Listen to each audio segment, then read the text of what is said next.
Bismillahirrahmanirrahim. Assalamualaikum warahmatullahi wabarakatuh.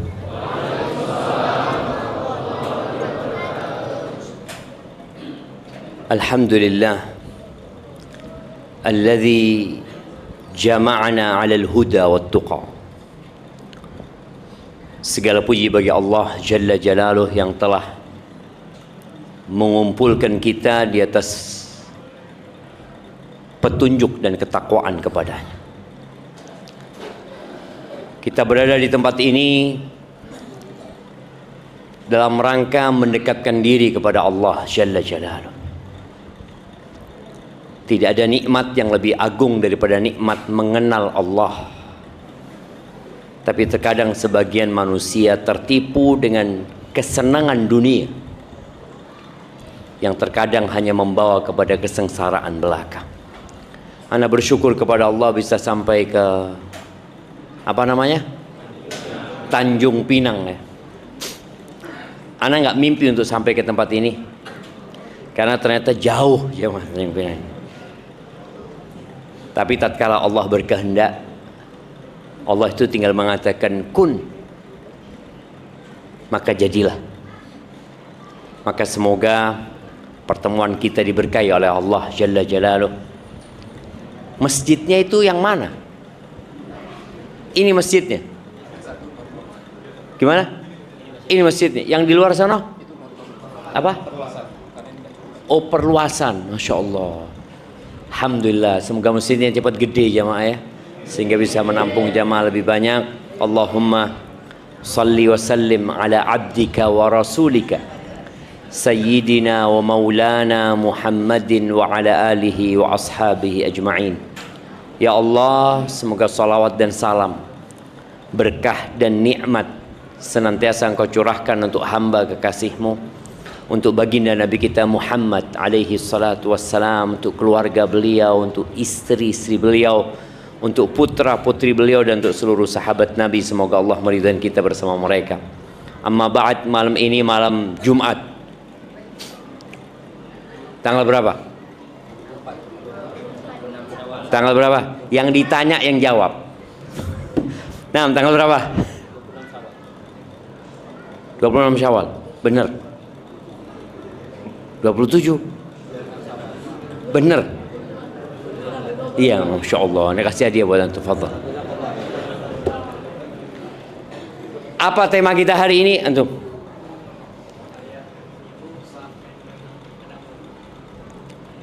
Apa temanya? Ayah ibu maafkan, punya banyak dosa sama orang tuanya. Iya. Kok enggak? Barakallahu fikum, kasihkan. Taib jamaah rahimakumullah. Tidak ada amalan ya, sunnah ini ya, yang lebih dicintai Allah lebih daripada menuntut ilmu. Tapi syaratnya, niatnya harus benar. Maka semoga kehadiran antum di tempat ini benar-benar untuk Allah Azza wa Jalla. Kita duduk bersama saudara-saudara kita, tapi kadangkala kita tuh nggak peduli sama saudara kita. Ana mau tanya ya. Nah, antum yang pakai baju merah, kenal sama yang sebelah kiri antum? Sebelah kanan? Udah kenal belum? Belum. Oke, semuanya kenalan dulu. Yang kenalan sama yang di kanan dan di kirinya, tanyakan siapa namanya, dari mana, dan apa profesinya. Baru kita mulai kajian. Nah, fadhal. Kadang-kala kita udah kepanasan bareng-bareng, tapi nggak peduli sama saudaranya. Seakan-akan dia sendirian di tempat ini, jemaah. Nah, fadhal, jangan antum diem doang. Kenalan, jemaah. Udah kenalan tuh? Loh.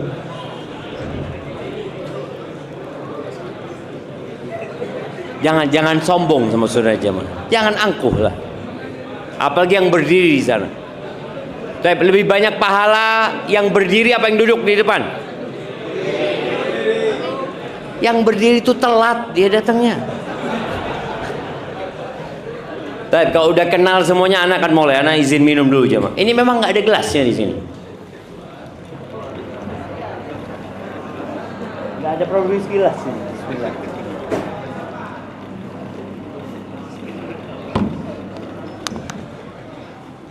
Iya, yang di luar juga saling mengenal ya. Emak-emak juga yang di atas, mudah-mudahan ya maaf. Kita ini yang kumpul di tempat ini dimasukkan ke surga Allah Azza wa Jalla. Boleh jadi yang ada di kanan antum masuk surga lebih dulu daripada antum, atau yang di kiri antum. Kita nggak pernah tahu. Maka jangan pernah meremehkan orang lain. Udah kenal semuanya. Nah, Masya Allah, baru bikin gelasnya. Udah ada airnya? Hah? Belum? Isi sendiri Ustadznya. Masya Allah.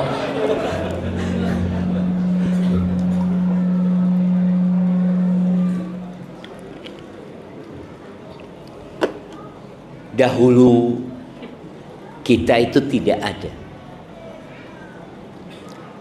Siapa yang ingat ketika berada di rahim ibunya? Angkat tangan, anak kasih hadiah. Ada yang ingat ketika antum di rahim ibu antum?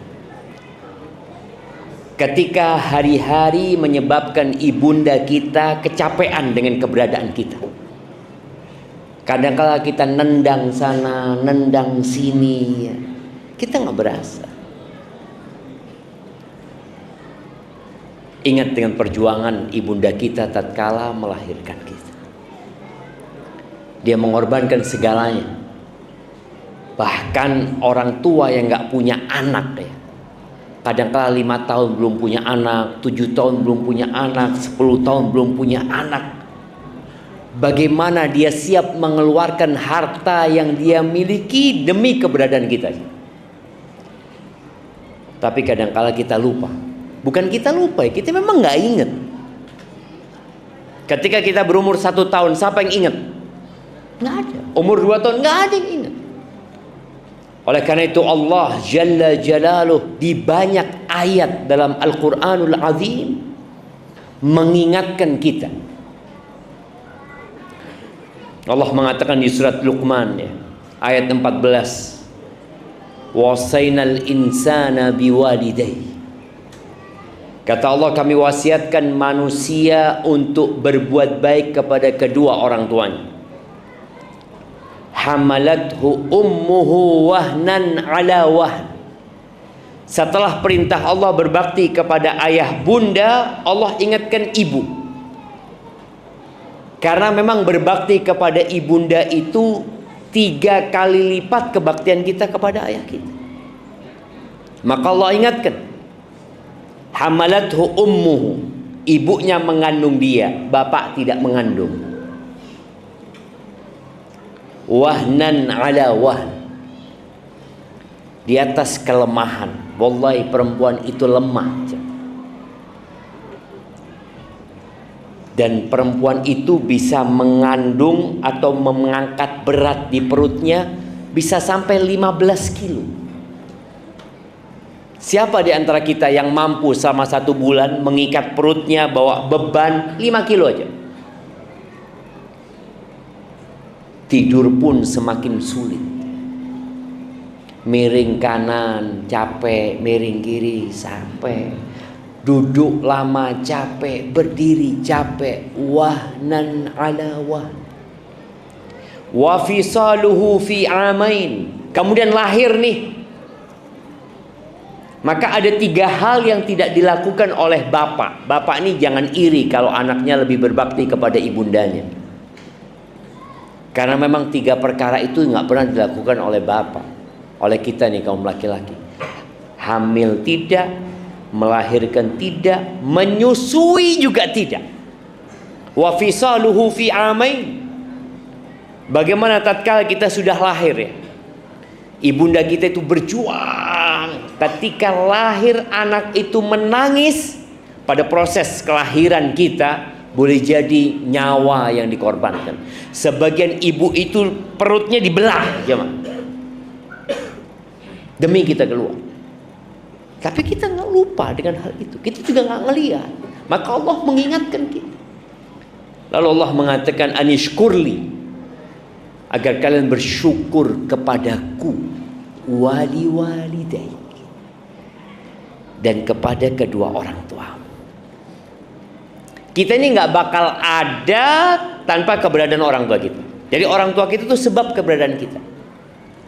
Allah ingatkan agar engkau bersyukur kepadaku dan kepada kedua orang tuamu. Wa ilayyal masir, dan kepadaku tempat kembali. Ahibati fillah, di banyak ayat dalam Al-Quran Allah itu menggabungkan setelah perintah mentauhidkan Allah, perintah berbakti kepada orang tua. Makanya tatkala ada seorang datang kepada Ibnu Abbas,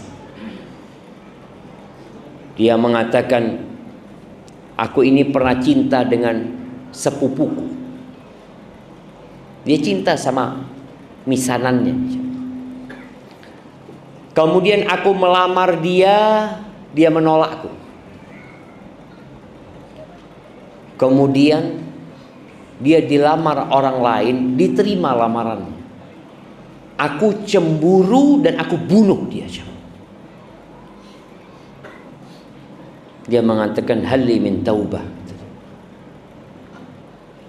Apakah aku bisa bertobat? Ibnu Abbas bertanya, ahayyatun ummuka? Ibumu masih hidup? Enggak, ibuku sudah meninggal dunia. Ibnu Abbas mengatakan, udah, engkau dekatkan dirimu kepada Allah dengan semua amal ketaatan yang dapat engkau lakukan. Pergilah pemuda ini. Muridnya Ibnu Abbas, Tawus, tanya, kenapa engkau tanyakan tentang ibundanya? Apa urusan dosa besar dia dengan ibundanya? Kata Ibnu Abbas, aku tidak mengenal sebuah amalan yang lebih mendekatkan diri kepada Allah daripada berbakti kepada ibunda. Karena memang perintah Allah setelah tauhid, berbakti kepada orang tua. Di surat Al-Isra Allah mengatakan, wa qadha rabbuka alla ta'budu illa iyyah. Allah menetapkan sebuah perintah. Tuhanmu telah membuat sebuah ketentuan agar engkau tidak beribadah kecuali kepadanya. Ingat, bicara tauhid ini, ada orang beribadah kepada Allah tapi dia juga beribadah kepada selain Allah. Itu yang namanya syirik. Sedangkan ketika seorang hamba mengatakan la ilaha illallah, dia menafikan semua sesembahan yang ada illallah kecuali Allah Subhanahu wa taala. Wa bil walidaini ihsana. Yang kedua, Allah menetapkan agar engkau berbakti, berbuat baik kepada orang tua. Jadi lawan dari ihsan ini dua aja, Bang. Tolong diingat. Kita diperintahkan berbakti. Lawan dari berbakti kepada orang itu dua. Yang pertama adalah berbuat buruk kepada orang tua. Yang kedua tidak berbakti. Dia memang tidak menyakitin orang tuanya, tapi dia nggak berbakti sama orang tuanya. Kan ada orang yang menyakitin orang tuanya, tapi ada orang yang dia tidak menyakiti, tapi dia nggak berbakti. Maka dua hal ini terlarang. Jadi kalau katakan maafkan dia, kita perlu minta maaf sama orang tua kita. Lalu Allah katakan, imma yablughanna 'indakal kibara ahaduhuma aw kilahuma. Apabila salah satu dari keduanya atau dua-duanya sampai ke umur tua. Ya, kita nih yang seumur ana ya. Ketika kita masih muda, kita itu takut sama orang tua. Karena kita makan dari mereka, sekolah dari mereka.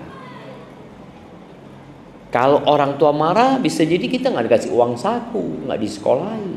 Kita bergantung sama orang tua. Tapi kadangkala kita tahu dunia ini berputar. Anak ini sukses.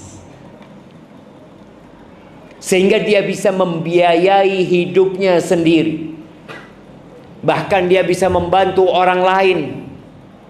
Dan ada fase orang tuanya sudah sepuh, orang tuanya butuh sama anaknya. Kita kadangkala mulai jaga jarak sama orang tua. Kita merasa orang tua yang butuh sama anak, kita yang tetap butuh sama orang tua kita. Makanya Allah katakan fala taqul lahuma uffin. Orang tua kalau sudah sepuh itu, ya kadangkala maunya nggak jelas, emosinya udah nggak karu-karuan, permintaannya yang enggak-enggak. Maka Allah berpesan fala taqul lahuma uff. Jangan pernah berkata uff. Uff itu ungkapan yang paling ringan di dalam bahasa Arab itu, yang menunjukkan dia nggak suka gitu. Uff. Mungkin kalau Indonesia itu jangan berkata itu kepada orang tua.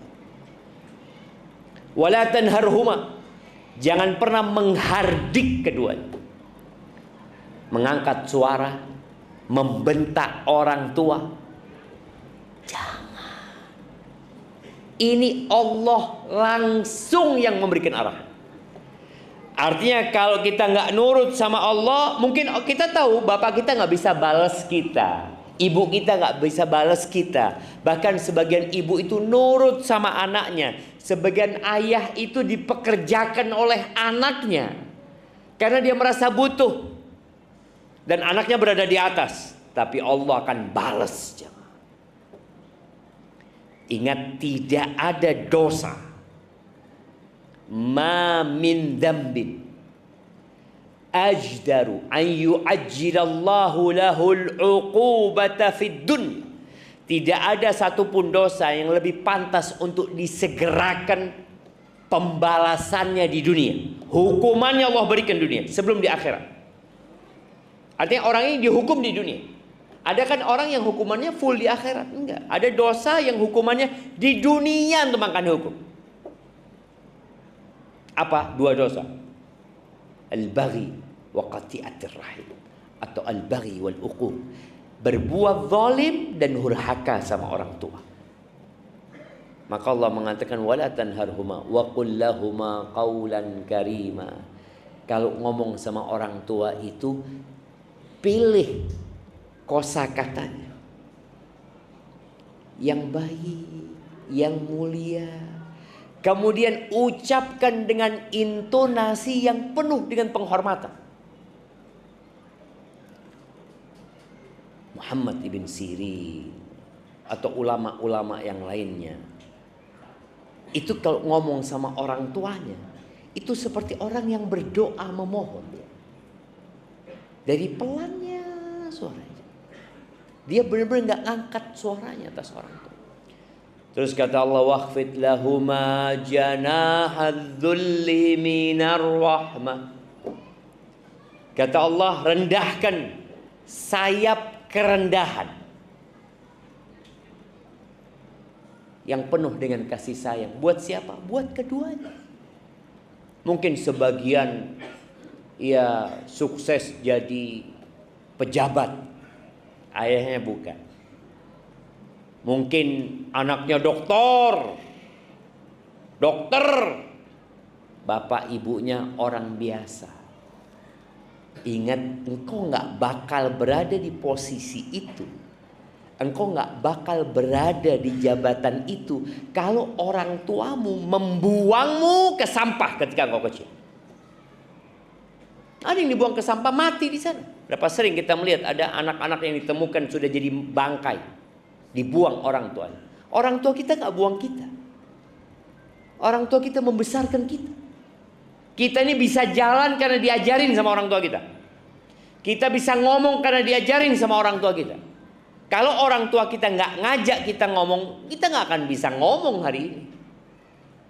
Jadi semua kesuksesan kita ada kesuksesan orang tua kita. Maka jangan lupa sama keduanya. Lalu Allah katakan wa qur rabbirhamhuma kama rabbayani saghira.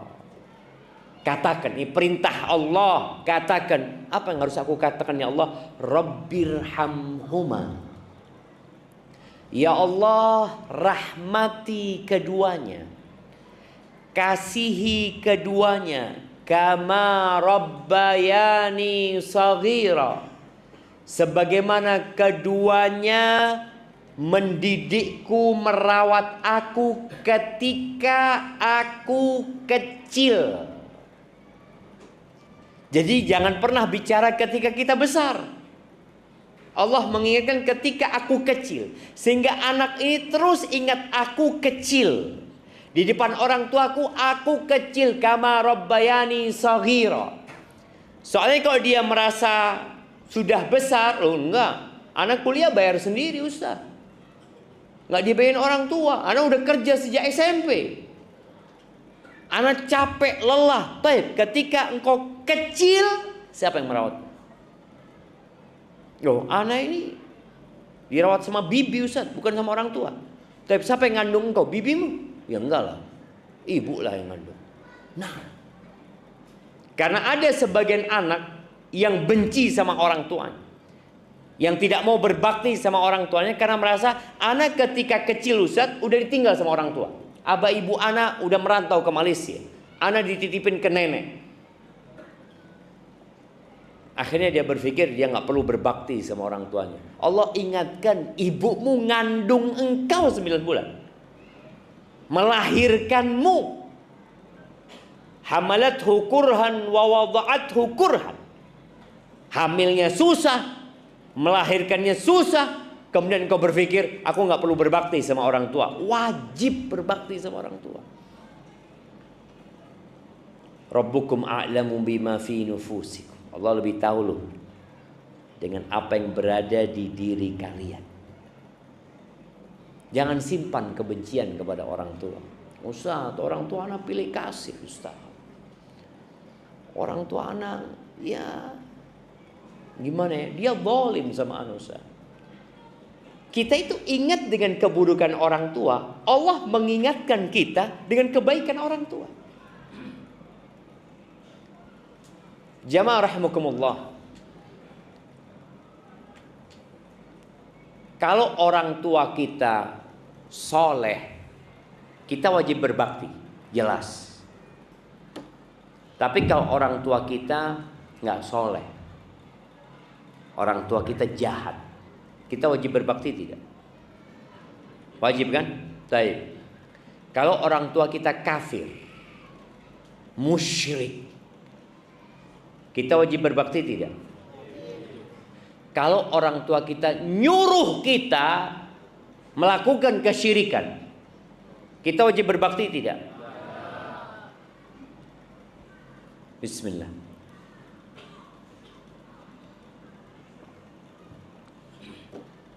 Alhamdulillah. Kalau orang tua kita kafir, musyrik, dan memerintahkan kita untuk melakukan kesyirikan, kita wajib berbakti atau tidak?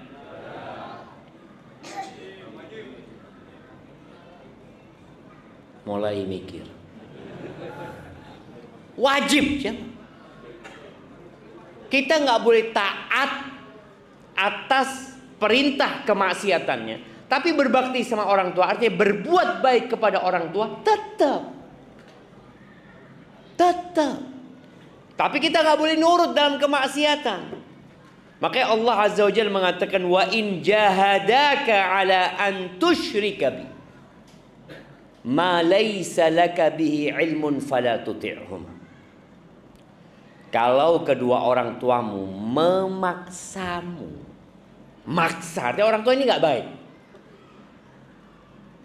memaksamu untuk melakukan kesyirikan kepada aku, maka jangan nurut. Baik, apakah dengan kita tidak nurut lalu kita jadi durhaka sama orang tua? Enggak. Allah mengatakan wasahibhuma fid dunya ma'rufa. Dampingi sohib, jangan ditinggal orang tuanya. Dampingin orang tuanya dengan cara yang ma'ruf, dengan cara yang baik. Di sini kadang-kala sebagian kita merasa nggak pantas anak berbakti sama orang tua yang kayak gitu. Sudah zalim kayak gitu, jahat dia Ustaz. Loh, adakah kejahatan yang lebih tinggi daripada kesyirikan? Nggak ada. Memerintahkan kepada kesyirikan, ini udah musyrik, memerintahkan kepada kesyirikan, kita tetap kata Allah, wasahibhuma fid dunya ma'rufa. Pernah dulu ada seorang dari Tustar. Tustar itu daerah Iran sana, Iran atau Irak deh. Orang ini meninggalkan negerinya, merantau ke Lubnan, ke Libanon. Di situ dia belajar sama Ibn Rahuya. Ketika lagi kajian, gurunya ini ngelihat ada orang baru gitu loh. Kan kelihatan pendatang itu sama yang biasa ngaji kelihatan. Ditanya sama gurunya selesai pengajian, engkau dari mana? Oh, aku dari Tustar, kata dia. Ditanya, orang tuamu Muslim? Enggak, Majusi. Orang tuanya masih Majusi. Kata gurunya, engkau pulang saja. Bayangin, baru nyampe disuruh pulang. Engkau pulang aja. Siapa tahu orang tuamu masuk Islam lewat dirimu. Kan berapa banyak anak yang berpisah sama orang tuanya, lalu dia mengeluhkan orang tuanya. Orang tuanya itu, ya Allah Ustaz, kelakuannya masih belum benar, kadang-kala sholat, kadang-kala enggak, ya. Ada banyaklah kesalahan orang tua. Nih anak di Jakarta, orang tuanya di sini. Ketemu orang tua, ya mungkin setahun sekali. Ya gimana dia bisa berbakti sama orang tuanya? Maka Ibn Rahuya mengatakan, kau pulang. Siapa tahu orang tua masuk Islam lewat engkau. Pulang akhirnya jam. Yang rencana menuntut ilmu pulang. Berangkatlah ke Tustar. Sampai sana orang tuanya sakit, bapaknya sakit. Akhirnya sama anaknya dirawat nih bapaknya. Nggak ada ya agama yang memerintahkan berbakti kepada orang tua seperti agama Islam. Ini anak merawat orang tuanya sampai orang tuanya heran sama anaknya. Bapaknya ditanya, nak, agamamu apa sih nak? Artinya anaknya berbeda, tidak seperti orang lain. Maka di sini antum-antum yang udah ngaji, yang udah belajar, yang udah ngerti, tunjukkan kepada orang tua kita kebaktian kita lewat akhlak. Bukan lewat nasihat-nasihat aja, lewat akhlak tunjukkan. Ini sang bapak heran sama akhlak anaknya. Kok mau nih anak merawat bapaknya, meninggalkan keluarganya, ini itu. Terus anak ini ngomong, Islam ayah, agamaku ayah. Apa itu Islam nak? Dijelaskan sama anak. Masuk Islam apa? Dapat berapa hari meninggal dunia. Bayangin, kalau anaknya tetap belajar di Libanon dan orang tuanya mati, dalam kondisi apa akan mati orang tuanya? Majusi. Di sini kadang-kala anak itu lupa kewajiban dia berbakti kepada orang tuanya. Maka sang guru mengingatkan. Muawiyah As-Sulami radhiyallahu taala anhu, dia berkata, "Ataitun Nabiyya sallallahu alaihi wasallam." Kajian kita berapa menit tadi? 1,5 jam. Ustadznya ngomong terus 1,5 jam.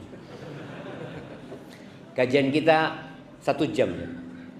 30 menit tanya jawab. Jadi antum nanti yang mau tanya, fadhol. Udah berapa jam man?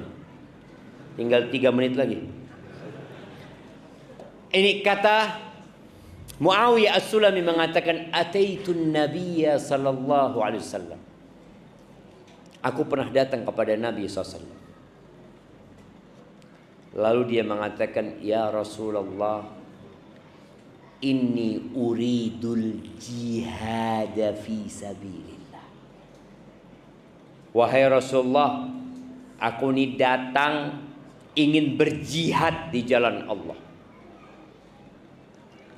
Jihad itu zirwatu sanamil Islam.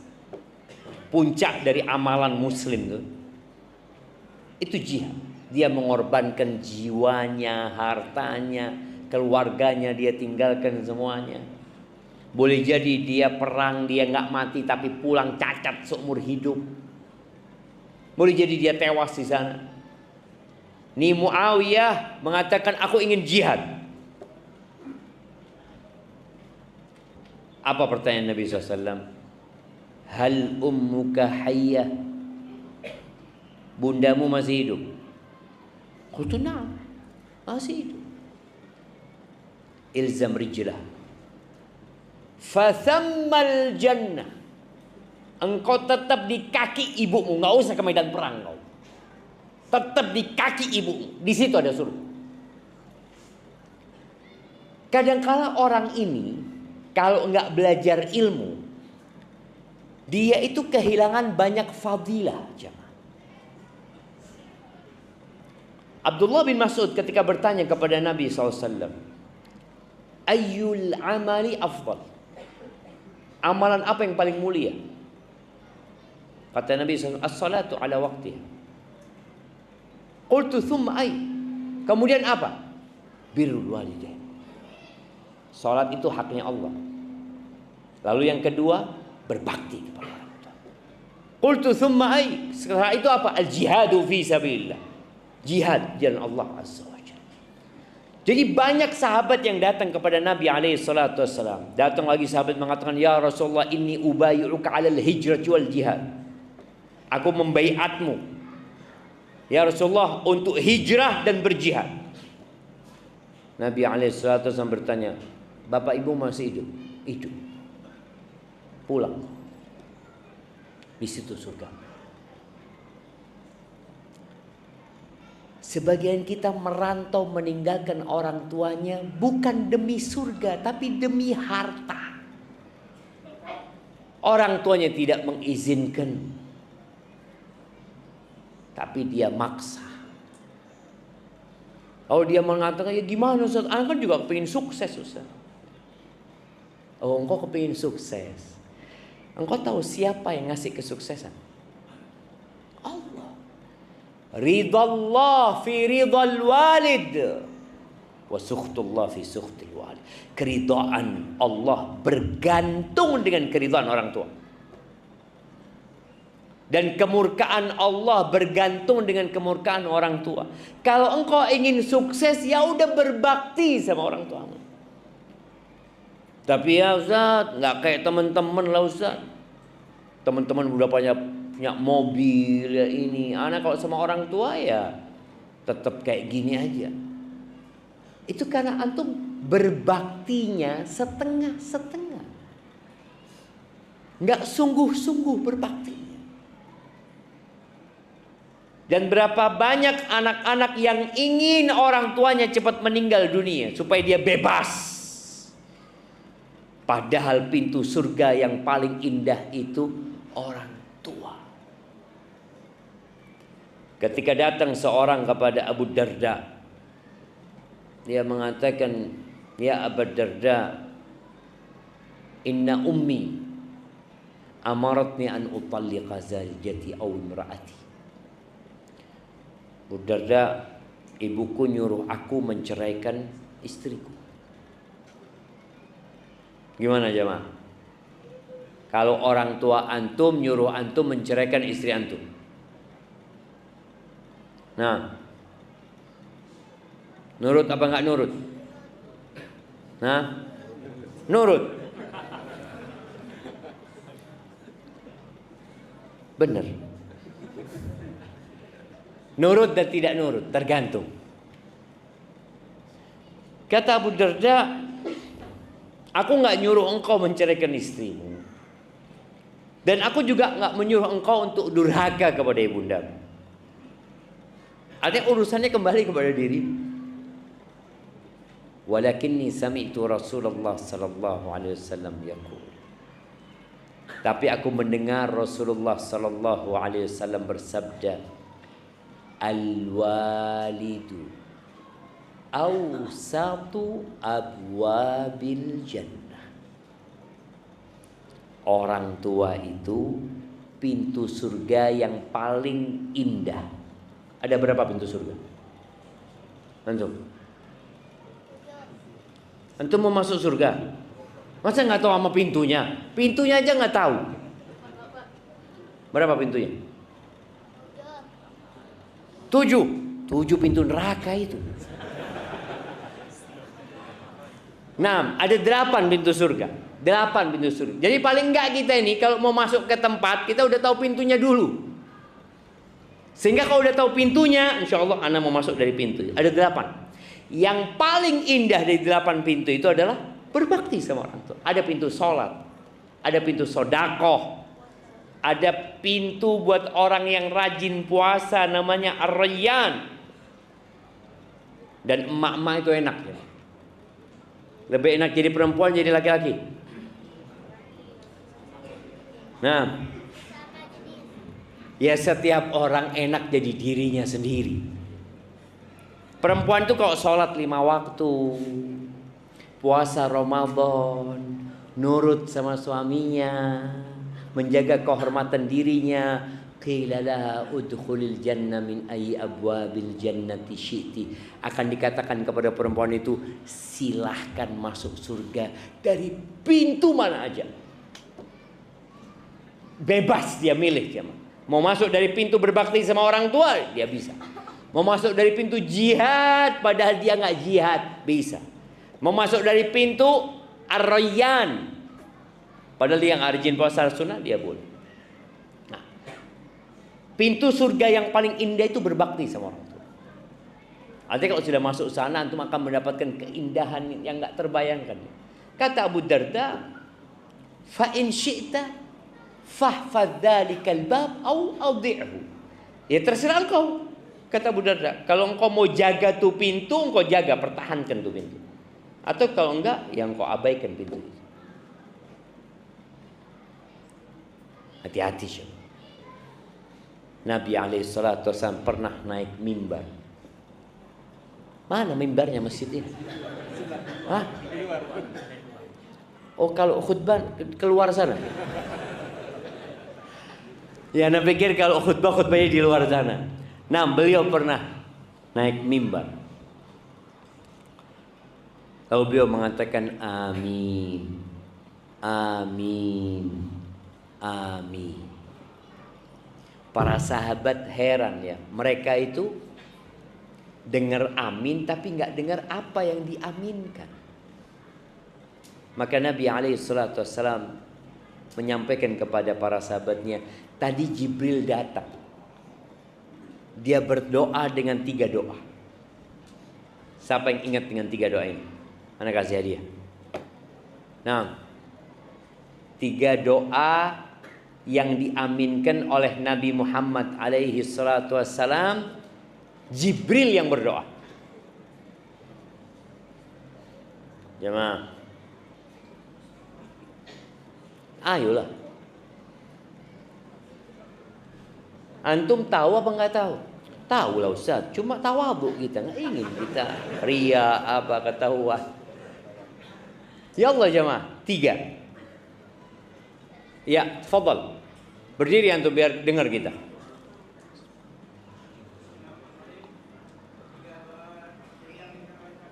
Allahumma shalli wa sallim alaihi.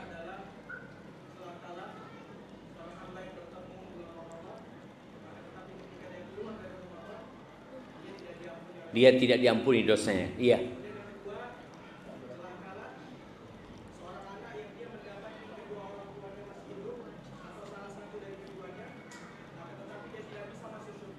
Lewat Allahu Akbar. Tuh yang kedua tadi disebutkan. Type yang ketiga.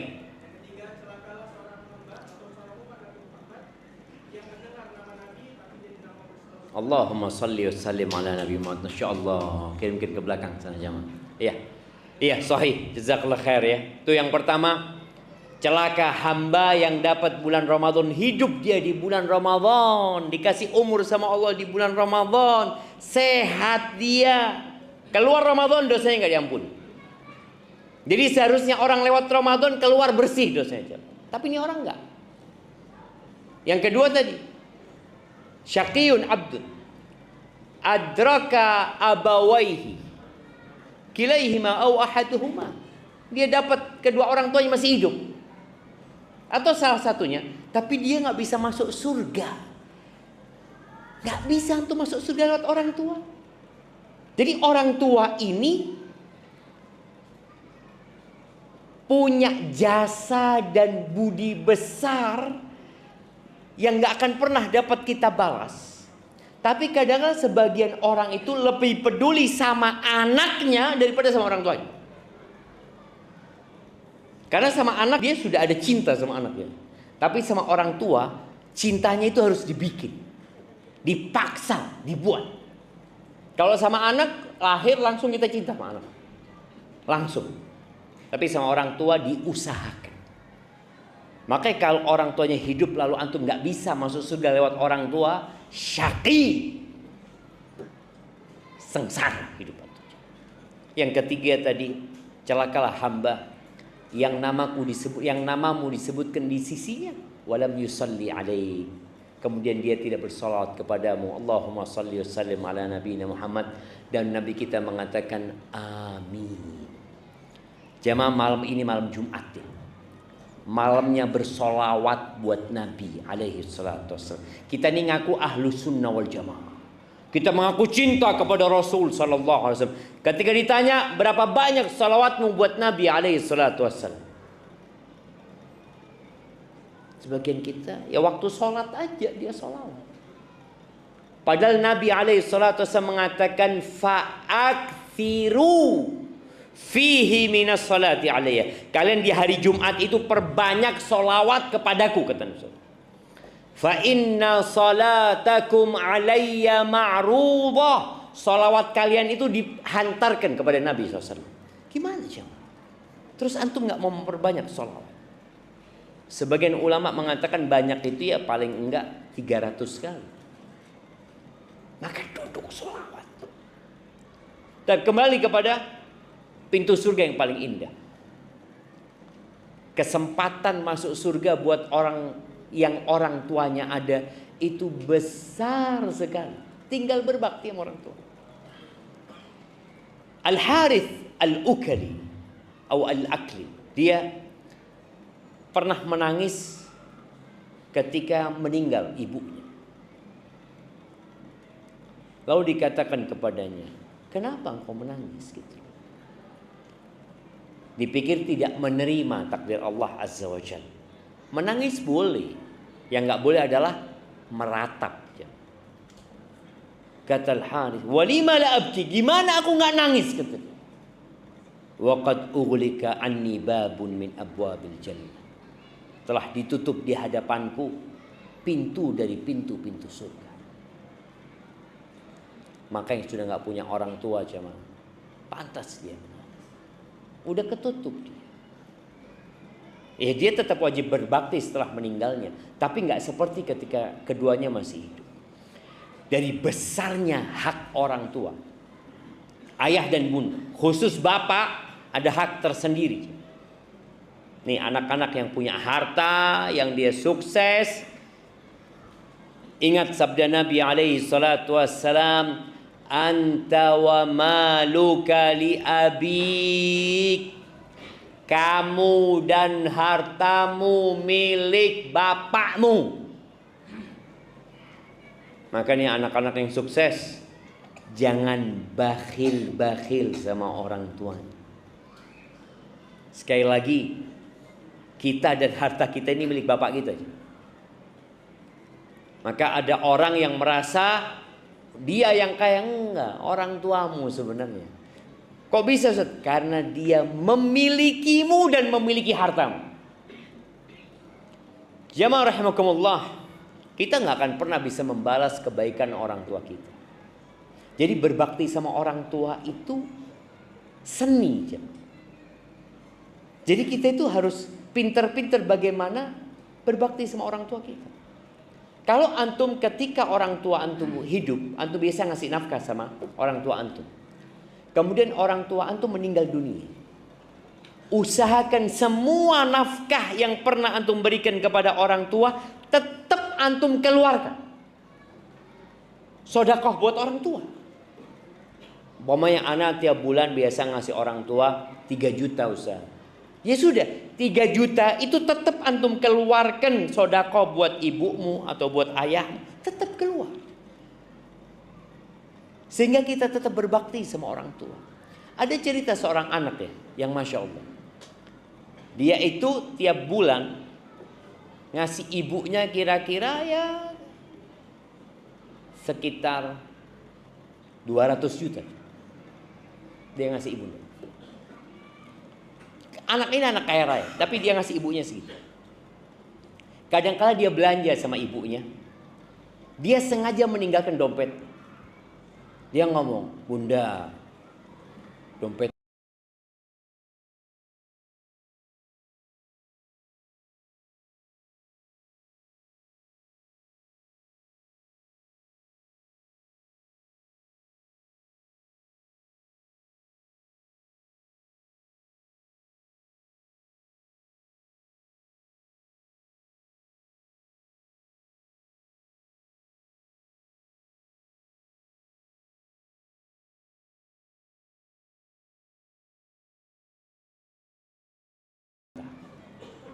wa ana matiyatuha."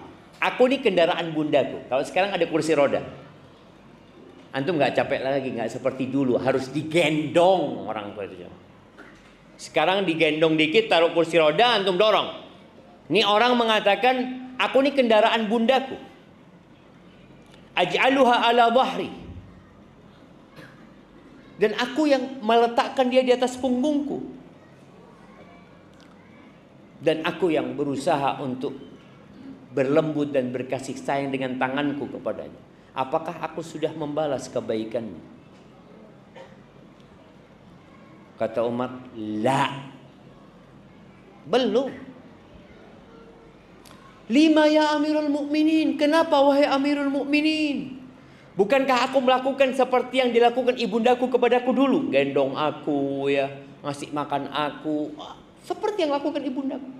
Apa kata Umar? Beda. Anta taf'alu dzalika biha. Engkau melakukan itu kepada ibundamu dan engkau berharap ibundamu cepat mati supaya engkau beristirahat.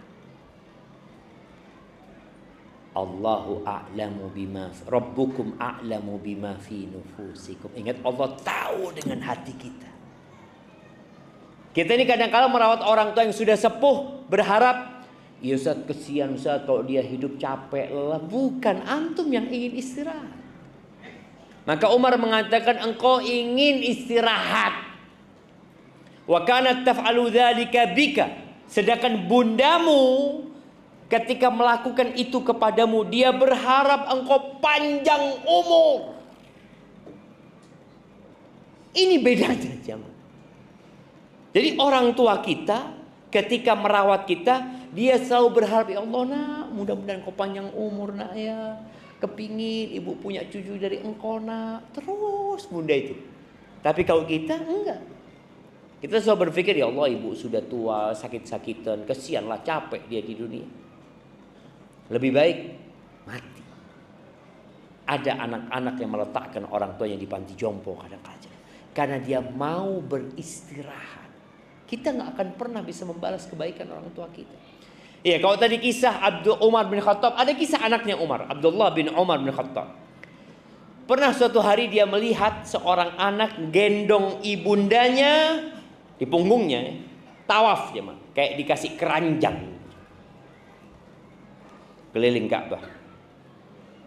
Ketika melihat Ibnu Umar, maka dia tanya, ya Ibnu Umar, katanya, aturani qad jazaituha. Wahai Ibnu Umar, menurutmu aku sudah membalas enggak kebaikan bundaku? Dia bawa ibundanya dari tempat yang jauh, jemaah. Ada yang mengatakan dari Khurasan, dia gendong, dia jadi ontanya ibunya. Karena ibunya nggak bisa di atas onta, jatuh kalau di atas onta. Maka digendong sama dia. Maka dia berpikir, apakah kira-kira aku sudah membalasnya? Dia ini sambil bersenandung mengatakan, ana ba'iruhal mudhallalu in udhirat. Kata dia, aku ini kendaraan ibundaku yang sangat nurut. Kalau onta-onta itu ditakuti, dia akan tegang ya, akhirnya orang di atasnya bisa jatuh. Kalau aku nggak pernah, karena ibundaku yang aku bawa. Kira-kira aku sudah membalas enggak kebaikan ibundaku? Kata Abdullah bin Umar, la, enggak. Wala bitalqatin wahidatin min talaqatiha. Satu rasa sakit ibundamu ketika mau melahirkanmu, satu rasa sakit itu belum kau balas. Belum pahala mengandungmu, belum pahala membesarkanmu, ngajarin engkau jalan, berlari, ngomong, engkau bisa baca abata. Itu belum kau balas, satu rasa sakitnya belum kau balas gitu. Walakin ahsanta, tapi engkau sudah berbuat baik gitu. Wallahu yuthibuka 'alal qalili katsiran.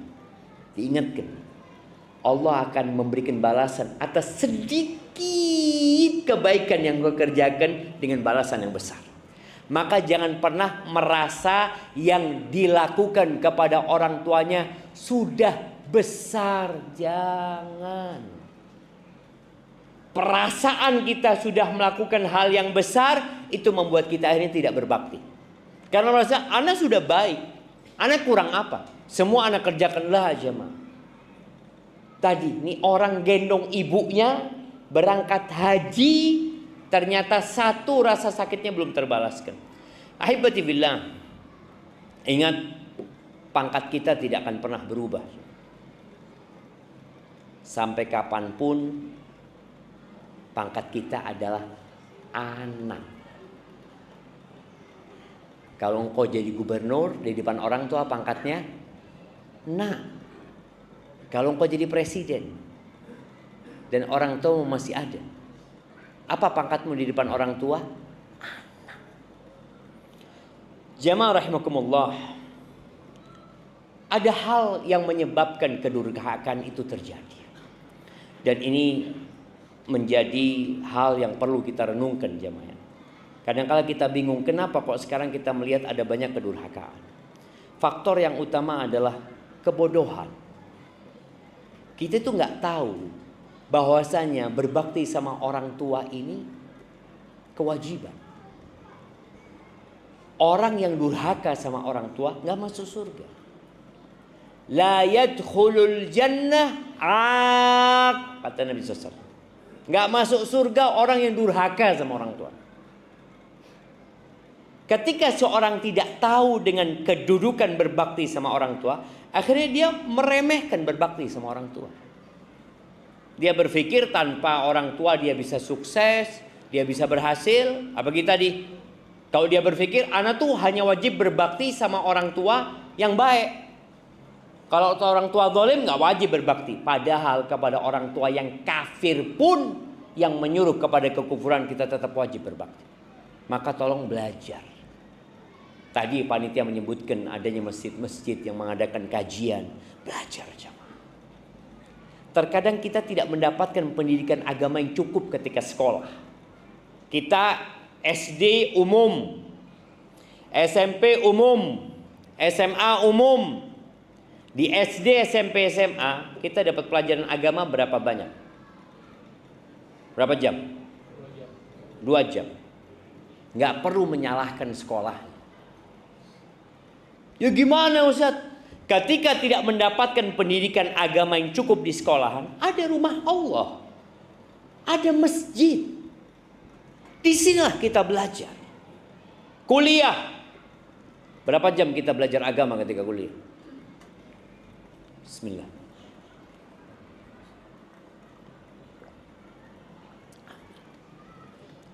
Dua SKS. Iya. Yang kuliah, mana yang kuliah sekarang? Yang masih kuliah. Berapa jam? Berapa SKS belajar? 2 SKS. Berapa semester? 1 semester. Nah, Kirimkan yang bilang 2 SKS biar banyak tambahan. Kirimkan ke belakang sana. Bayangin, kuliah hanya dapat 2 SKS belajar agama. Katanya kita harus menyeimbangkan antara dunia dan akhirat. Bohong. Allah Azza wa Jalla mengatakan bal tu'thirunal hayatad dunya. Kalian lebih mementingkan kehidupan dunia. Mana moto apa? Ilmu pengetahuan, iptek dan imtak. Katanya harus seimbang. Tapi realitanya enggak, jangan. Tapi udah nggak usah nyalahkan siapa-siapa. Salahkan diri kita yang tidak mau belajar agama. Belajar agama. Di masjid-masjid diadakan, wallahi jamaah, tadi ketika kita belajar agama, kita akan tahu, oh ternyata lebih utama berbakti sama orang tua daripada berjihad. Jihad yang pahalanya begitu besar. Jihad ini ada 2 ya. Ada jihad yang fardu kifayah ya, ada yang fardu ain. Ketika fardu ain ya udah mau nggak mau kita harus berangkat. Tapi ketika fardu kifayah ternyata lebih utama berbakti sama orang tua. Di rumah kita ada surga. Maka belajar ilmu agama. Tiap pagi Nabi SAW berdoa, Allahumma inni as'aluka ilman nafi'an. Tiap pagi Allah, aku minta kepadamu ilmu yang bermanfaat. Wa rizqan thayyiban. Sebelum minta rizki, minta ilmu. Supaya rizkinya jadi baik juga. Berapa banyak orang yang bekerja tapi rizkinya haram. Tapi dia mengatakan, ya gimana Ustaz? Apalagi sekarang kita lihat jamaah. Judol. Apalagi? Pinjol. Kadangkala orang yang melakukan riba, nggak tahu di sini ada riba. Di pasar-pasar orang melakukan riba, ya. Muslim jam. Antum pernah lihat ada orang yang tiap pagi bawa kitab. Assalamualaikum. Bayar berapa hari ini? Bayar fulus ya. Pindah ke tempat-tempat itu. Dia pikir nggak apa-apa. Yang minjemin dipikir nggak apa-apa, yang pinjem juga nggak apa-apa. Tadi gara-gara nggak punya ilmu. Insyaallah. Sudah habis waktu anak jemaah. Nah, itu yang pertama. Jadi kebodohan ya. Minta ilmu, belajar ilmu. Yang kedua, kedurhakan itu muncul karena keburukan pendidikan dari orang tua. Jadi orang tua ini kadang-kala memang nggak mendidik anaknya berbakti, tidak memberikan contoh yang baik. Jadi antum kalau ingin anaknya berbakti, tolong contohkan kepada anak tanpa nyuruh. Bagaimana antum berbakti sama orang tua? Subhanallah jemaah. Ana itu, na'udzubillah min kalimatin. Ana itu biasa, udah habis. Masya Allah. Tadi antum 60 menit, di sini 1 jam. Udah 1 jam. Taib, 5 menit lagi jemaah, baru kita masuk tanya jawab. Ana punya anak, masya Allah. Setiap anak turun masjid, dia mesti ambilin sandal anak, dia taruh. Anak gak pernah nyuruh. Oh ternyata dia ngelihat bapaknya biasa ngambilin sandalnya kakeknya. Jadi anak itu gak perlu. Jangan bikin anak itu durhaka sama orang tua. Perceraian itu hanya memutuskan hubungan suami istri, tapi tidak memutuskan hubungan anak sama bapaknya, wala anak sama ibunya. Kemudian yang keempat, para istri, tolong dukunglah suamimu berbakti sama orang tua. Jangan halangin dia berbakti. Karena semua pahala dia berbakti, kalau istri mendukung, istri dapat. Akan berkah rumah tangga. Ingat, sodako itu gak ngurangin harta. Jangan berpikir suami berbagi sama ibunya, sama bapaknya, sama keluarganya, akhirnya hartanya suami berkurang. Wallah, Nabi bersumpah, mana qasad sodaqatun min mal. Sodako gak ngurangin harta. Jadi jangan pernah berpikir kalau suami ngasih hartanya berkurang. Mana berkurang? Allah janji akan melipat gandakan 700 kali lipat. Tapi kita kadang-kadang kurang imannya dengan hal itu. Barakallahu fiik, itu mungkin dapat Anda sampaikan.